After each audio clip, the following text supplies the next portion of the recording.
Now let's turn our attention to a fallen cat. One down, 8 lives to go. You wouldn't believe what a tough kitty in Boston just survived. Can't believe this, right? Sugar the cat is still purring and walking unbelievably after falling 19 stories from the window of a Boston apartment building. Amazingly, no broken bones, no cuts, just some minor bruising on her lungs. Sugar's owner cracked the window so Sugar could cool off while she went to work. She says there's no other way the cat could have ended up on the street. And experts say cats can survive dramatic falls by splaying their legs pretty much like a flying squirrel. So they kind of fly and it breaks their... Have you ever seen like the really slow motion video? Yeah. They wheel their bodies around. I'm starting to act like a cat. I'll stop. But it's pretty amazing. So if we ever come across that situation, we'll just splay. Well, there we go. Splay, everybody.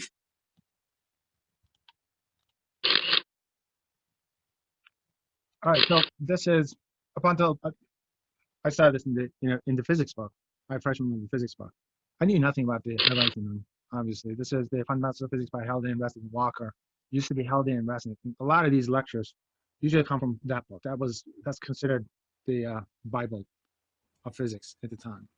All right, so the main observation was this: they were talking about a cat falling 32 floors, and there was very slight damage to this cat. And then they eventually noticed that anything above 70 feet is going to be less injurious to the cats, and that's what happened. So if you think that in my spare time I go out and get cats from the animal shelters and drop them from different heights of different buildings, that's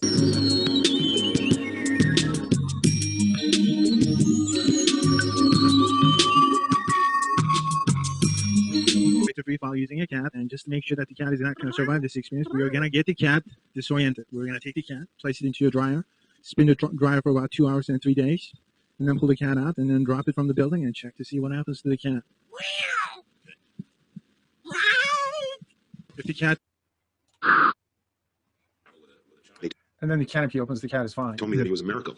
The thing of it is, it's just that it's got to be over 70 feet. Meet Gloucester, better every single case that we've seen so far, known as G, involves a cat falling more than 70 feet. To his owners, this friendly face was the subject of plenty of fireworks on the 4th of July, surviving a 20-story plunge from an Upper West Side apartment building. The cat crash-landed on the pavement with barely a scratch. According to the vet, when you're 10 floors or above, you actually have an increased chance of surviving it because you have a chance to kind of right yourself and get ready to land. Barry Myers has owned G since he found the cat in an abandoned building 16 years ago. The Myers mistakenly left a window cracked when they left for a long weekend, not knowing the danger in store for their curious cat. In all the years we've been here, he's never even looked at the window, let alone, peeked his head out or anything. I assume he saw something and leaned out and tried to take a swing at it. Lucky for G, he was discovered by a woman out walking her dog. She gave him water and called for help. Everything came back pretty negative. I mean, he was obviously, in shock for a while. G is on the mend, a little wobbly and has a feeding tube. He's bruised, banged up, but no bricks. He's getting around pretty good right now when he's eating, and he seems, relatively happy, all things considered, and he curled up on the couch with me and watched TV. All right, so why is it the cats falling longer distances seem to be better? All right, here's the reason why. How much does a cat weigh, guys? Those of you guys with cats, how much does your cat weigh? Healthy, normal-sized, regular, healthy cats weigh between 6 to 12 pounds, 6 to 14 pounds. Terminal velocity depends on the weight. So something that weighing 6 to 12 pounds or 14 pounds is not going to fall that fast. All right, their terminal velocities are probably 50 miles per hour or less. And that's what they do. They just open up. 50 miles per hour is survivable, even for a human being. For a cat, it's very survivable because of the simple reason that they actually got extra muscles. Extra muscles are able to absorb the impact so much better, which means that they're able to increase the impact time, and as a result, they're able to reduce the acceleration. But the question is, a cat falling from the top of the Sears Tower, why does that cat do better than a cat falling a shorter distance, like falling 50 feet, 20 feet from the second floor to the third floor, or so forth? What's the reason for it? All right, so that's where it gets kind of odd. All right, so here's a cat falling from the top of the Sears Tower, and here's a cat falling from the second or third or the fifth floor or something. All right, so what's happening is this cat is going to keep falling until it reaches its terminal velocity. All right, it's about 50 miles per hour. And then the cat is going to open up its exposed surface area, and now it drops to 45 miles per hour. And then that's the terminal velocity. So the cat is not going to go any slower than that. This is the speed with which the cat is going to go all the way down to the ground. So this cat is going to hit the ground at 45 miles per hour. Give and take. 45 miles per hour. Can a cat survive that? Easily. That's no problem. Yeah, sure. Absolutely no problem. A cat can survive that. All right, so they got extra muscles. They will absorb the impact better because they're able to increase the impact time. That reduces the acceleration. And this cat falling from the fifth floor is also going to accelerate. And this cat is going to hit the ground at, say, 35 miles per hour. All right, this cat is not falling as fast as this cat is. The impact speed of this cat is about 10 miles per hour less than this cat is. Yet this cat is going to end up suffering more injuries. These injuries tend to be a lot more severe in this case, and injuries tend to be much less severe in this case. Now, it doesn't make sense because this cat on the left is still moving faster. So how come this cat is suffering less severe injuries than the cat on the right? So what's the reason for it? Any ideas? It has time. It has That's time. with air friction, ain't it? Okay, guys, tell me again. The cat has time to correct itself so that it sprawls to and then land correctly on its feet. If it's dropped from a shorter distance, it doesn't always have time to roll over to its feet. Okay, Mark, I'm gonna give you 10 points for saying something interesting. All right, so let's check the hypothesis that Mark suggested. I'm gonna check that hypothesis. Okay, let's do that. All right, imagine that this is the cat. Okay, those of you guys with cats, I want you to do this experiment at home. If you want to record it, go right ahead. And if you want to record it, let me have the recording of it. This should be fun. Do it on top of a bed. We don't want to hurt a cat, obviously. If you don't have a cat, use neighbor's cat. It's a fun little experiment. So imagine that this is the cat. So what I want you to do is we're going to gauge to see how much time or distance will a cat need in order to right herself up in the correct position. All right, get the cat, tickle, tickle, tickle. Make sure that you hear a purr. Turn the cat upside down. All right, the legs are up. Tickle, tickle, tickle. Let the cat go from like 6 inches above the bed. As soon as you let go, the cat should be able to right herself up and land on 4 feet. A healthy cat could do that. It's not a big deal. Okay. Or you can make it fun for yourself and for the cat as well. Don't use the same cat. If you're going to do a different version of the same experiment, use a different cat because the first one is not going to trust you after that. The second one is a little bit more fun. If you're like me, you'll enjoy it. You'll enjoy it more than the cat will. So get the cat, tickle, tickle, tickle. All right, and then you're gonna let the cat go. While you're letting the cat go, just swing the cat as fast as possible, and get your hands out of the way. Get your hands out of the way. Not only will this cat will have enough time to land on 4 feet, it's gonna have enough time to scratch you at least 3 times. That's called the life experience. Healthy cats don't need a lot of distance. So the cat falling from the 5th floor has plenty of time. Neither cat will have any problems landing on 4 feet. The question is, the cat falling faster, falling at its terminal velocity, it's her terminal velocity. Why is this cat end up suffering from less severe injuries than a cat falling at a speed of 35 miles per hour? What do you guys think? Air friction? Okay, so tell me what that means. Okay, guys, at this point you have to kind of you have to put together some thoughts, complete sentences instead of I need more than air friction. All right, so what's the only difference between this cat and that cat, guys? This cat. That guy has more time on the floor, more time on the air than the other. Okay, we discussed that, so that's not a factor. You give yourself 5 points, so that's not a factor. More time is not going to help you or hurt you. In either scenario, both cats will have enough time to land on 4 feet. Okay, what's the difference between this cat and that cat? What's the difference between this one and this one? The one on the left has a higher drop height. True, but what else? It's gonna have a higher velocity when it reaches the ground, assuming they That's true, both have the but same initial. given the fact that this is moving at a higher speed, why is it that this cat does better than this cat? Well, what's the With difference? acceleration because it's already reached terminal speed. Absolutely, give yourself 10 points. Guys, this cat is not accelerating. So what happens when you're not accelerating? What happens to the muscles? It feels like you're floating, guys. It feels like you're floating. The cat is going, oh, it feels like the cat is floating. At that point, the muscles are relaxed. Here, the cat is still accelerating. This cat still has to go up to 45 miles per hour. This cat is accelerating to its terminal velocity, and muscles are much more tense. All right, so that's the difference that the physicists were able to come up with. With relaxed muscles, you're able to increase the impact. And remember, these cats have extra muscles. All right, so which means that if you can relax those muscles, which means they will absorb the impact so much better, which means that they're able to increase the impact time, and they're able to reduce the acceleration significantly. So that's the difference. All right, so Spring and agility.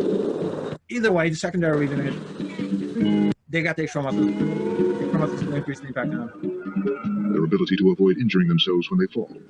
and reduce the acceleration. Right. Boom, not gonna work. So let's take a look at a real life case instead of theory, instead of speculation. This distance is about 100 feet off the ground.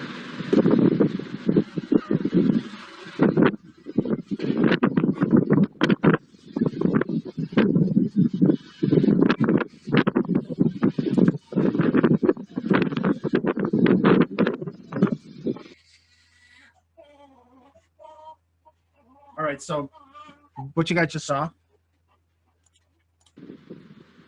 is normally what happens to a lot of cats. The person is capturing this on video, and there's a reason for it.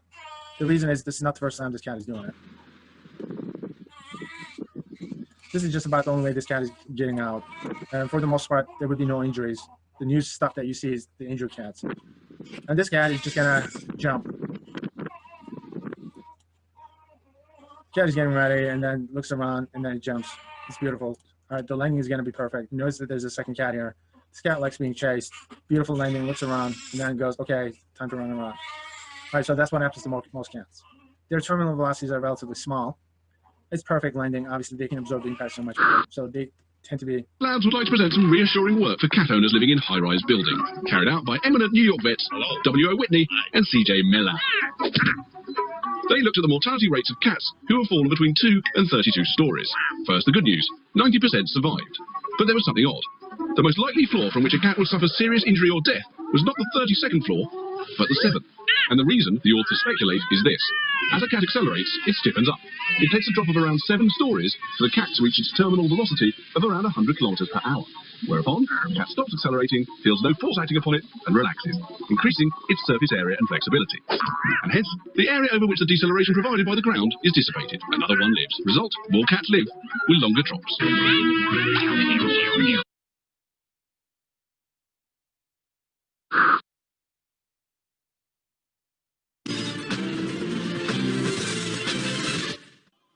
Don't ask how they pull the ripcord. They're skydiving cats. I believe I can fly.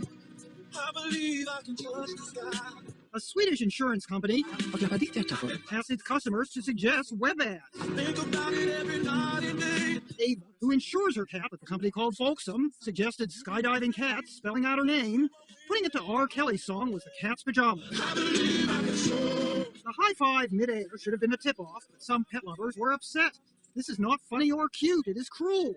That's disturbing. Wrong on so many levels. But they're wrong, says the company's marketing director. I can reassure all cat lovers that the cats have not been skydiving for real. A total of 5 cats starred in the commercial. They never left the studio. People were shot skydiving, then replaced with cats through the magic of green screen. Need a little windblown fur on 4-year-old Sarah? They used a fan, yes. One person reacted online by posting an aerodynamic cat with a message, "This kitty don't need no parachute." Actually, skydiving dogs are a lot more common, like Bugsy the pug featured on Animal Planet.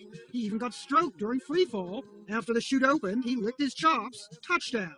And this Florida rescue dog skydives strapped to her owner. She has her own oxygen mask, her own goggles. For her, it's the ultimate car window. She loves it. Her tail wasn't wagging, it was flapping. These skydivers made the leap clutching an inflatable shark to put some teeth in their jump. We did dig up one snippet of video of a real cat skydiving. 4 years ago, a member of a Russian parachute club sewed a jumpsuit for his cat. The cat seemed calm until right before they leaped. But after landing safely, the owner said he, the cat, didn't even pee himself, like a lot of people do the first time they jump. It's not exactly raining cats and dogs, just sprinkling. Gino, CNN. New York. All right, so a couple of questions.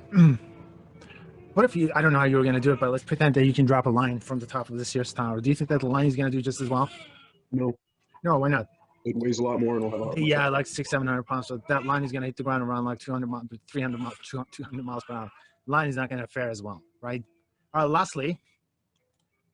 Tonight, they're talking about a miracle baby. A 17-month-old girl is alive and well after surviving a 230-foot fall from a bridge. It happened in North Vancouver. Witnesses to the event say that she was being carried by her mother on a swaying cable suspension bridge. Somehow, the baby fell from the mother's arms 20 stories down into a rocky ledge. Initially, we were told the baby was in the water. We went out onto the bridge to see if we could see the baby, and we could. The baby was sitting on a rock shelf at the edge of the river. And sort of miraculously, I could actually see that the baby was moving from the bridge. The baby suffered some bruises to the skull, but is expected to make a full recovery. Authorities say they think the mother dropped the baby when she slipped, but they're still treating the fall as a criminal matter. All right, so 2 questions. How did the baby survive? They don't weigh as much, right? 6 to 8 pounds, maybe about 10, no more than that. So their terminal velocities are about 40 miles per hour. And obviously, the baby ended up landing in water, not rock. Okay, so that also increased the impact time. So that was survival impact. The next one is, was this an accident or was it intentional? The baby suffered some bruise recovery. All right, guys, it's a suspension bridge. Would you take a baby to your suspension bridge? Authorities say they think the mother...